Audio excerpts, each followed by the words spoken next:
तो जब visa stamp होके आता है तो उसके ऊपर तो स्टैम्प 3 महीने की होती है ये, और फिर वही है हमारा कार्ड जिस पे हमने ट्रैवल करना है। और हम लोग जी बिल्कुल लीगल है। वीज़ा सक्सेसफुल हो गया है, वीज़ा स्टैम्प हो चुका है। किसी को कोई कन्फ्यूजन है, वीज़ा 3 साल का है और पासपोर्ट पे 3 महीने का लगा हुआ है, तो आप लोगों के लिए ये वीडियो बहुत इन्फॉर्मेटिव होने वाली है। Don't skip the video, watch my full video. अगर अभी तक आपने मेरे चैनल को सब्सक्राइब नहीं किया तो जाएं फटाफट से सब्सक्राइब कर दें। पासपोर्ट पे 3 महीने का वीज़ा लगा है और हमें बताया जा रहा है हम 3 साल के लिए यूके जा रहे हैं। What is BRP? BRP क्या है? 1 साल, 3 साल और 5 साल के वीज़े की रियलिटी क्या है? हम किस बेस पे पाकिस्तान वापस आएंगे, या हमने जिस भी कंट्री वापस आना होगा उस कंट्री में हम किस तरह वापस आएंगे?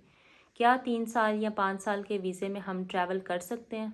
क्या हमें जाते ही यूके गवर्नमेंट कार्ड दे देगी, ये रहा जी आपका कार्ड, इस पे आप ट्रैवल करें, अपने वतन आएँ जाएँ और ये आपको 5 साल का कार्ड मिल गया? क्या इस तरह पॉसिबल है?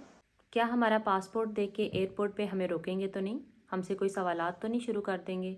इन सारे सवालात के जवाबात आपको मिलेंगे इस वीडियो में। आपने वीडियो को स्किप नहीं करना। और थैंक यू सो मच, आपने पिछली वीडियो में बहुत ज़्यादा मुझे सपोर्ट किया। मैं आपको अपनी आने वाली हर वीडियो में बहुत ऑथेंटिक इन्फॉर्मेशन दूंगी। So please stay tuned with me. अस्सलाम my YouTube family, welcome back to my YouTube channel gossip with Mariam. तो टाइटल देख के आपको आज के टॉपिक की समझ आ गई होगी, तो चलिए जी वीडियो स्टार्ट करते हैं। BRP, ये BRP है क्या? Biometric residence permit. ये बायोमेट्रिक रेजिडेंस परमिट है क्या? आज आपको इस वीडियो में मैं इसके बारे में बताऊंगी। अच्छा, कुछ लोगों को कन्फ्यूजन है कि जब वो किसी एजेंट से वीज़ा लगवाते हैं तो वो वीज़ा लगवाते हैं 3 साल के लिए। उनको कहा जाता है कि 3 साल के वीज़े के चार्जेस अलग हैं, 5 साल के वीज़े के चार्जेस अलग हैं। तो जब वीज़ा स्टैम्प होके आता है तो उसके ऊपर तो स्टैम्प 3 महीने की होती है या 2 महीने की होती है। 3 साल या 5 साल के लिए तो नहीं स्टैम्प हुआ होता। तो ये किस तरह पॉसिबल है? हमें बताया जाता है, एजेंट हमें कहते हैं जी हम 3 साल में या 5 साल में अपने कंट्री में वापस आ सकते हैं, फिर ट्रैवल कर सकते हैं, फिर जा सकते हैं। तो इसकी रियलिटी है क्या? ऐसा कौन सा प्रूफ होगा हमारे पास? किस बेस पे हम लोग ट्रैवल करेंगे? जिस एजेंट से आपने अपना काम करवाया होगा, जो आपको 3 साल का वीज़ा इशू करवा के देगा या 5 साल के लिए, क्योंकि 3 साल के चार्जेस अलग हैं और 5 साल के चार्जेस अलग हैं।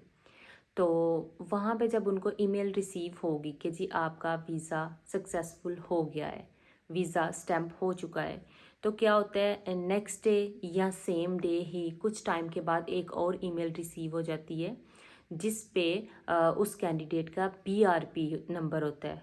ठीक है, वो ईमेल BRP नंबर जब हम ट्रैवल कर जाते हैं, वीज़ा तो 3 महीने का हमारा लग गया, जब हमने ट्रैवल करना है 3 महीने के अंदर अंदर तो हम जाएंगे। जब यूके पहुंच जाएंगे तो वहाँ पे जिस तरह पोस्ट ऑफिसेस होते हैं हमारे यहाँ पे भी, या जिस कंट्री में भी आप रहते हो वहाँ पे पोस्ट ऑफिस होते हैं, ऐसे ही यूके में भी आप पोस्ट ऑफिस जाएंगे और वहाँ से जाके अपना BRP यानी बायोमेट्रिक रेजिडेंस परमिट वहाँ से कलेक्ट कर लेंगे। और फिर वही है हमारा कार्ड जिस पे हमने ट्रैवल करना है। और हम लोग जी बिल्कुल लीगल है।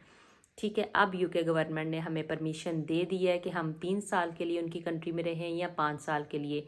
ये आप पे डिपेंड करता है कि आपने वीज़ा 3 साल के लिए लगवाया था या 5 साल के लिए। इसी तरह फिर BRP भी जब आपको इशू होगा तो वो 3 साल या फिर 5 साल के लिए होगा। सो गाइस, आपके साथ कोई स्कैम नहीं हुआ, कोई फ्रॉड नहीं हुआ। अगर आपके पासपोर्ट पे वीज़ा 3 महीने का इशू हो गया तो कोई मसला नहीं है। ये BRP है ना, इसी BRP पे तो हम 3 साल या 5 साल के लिए यूके स्टे करेंगे। तो चलिए यूके चलते हैं।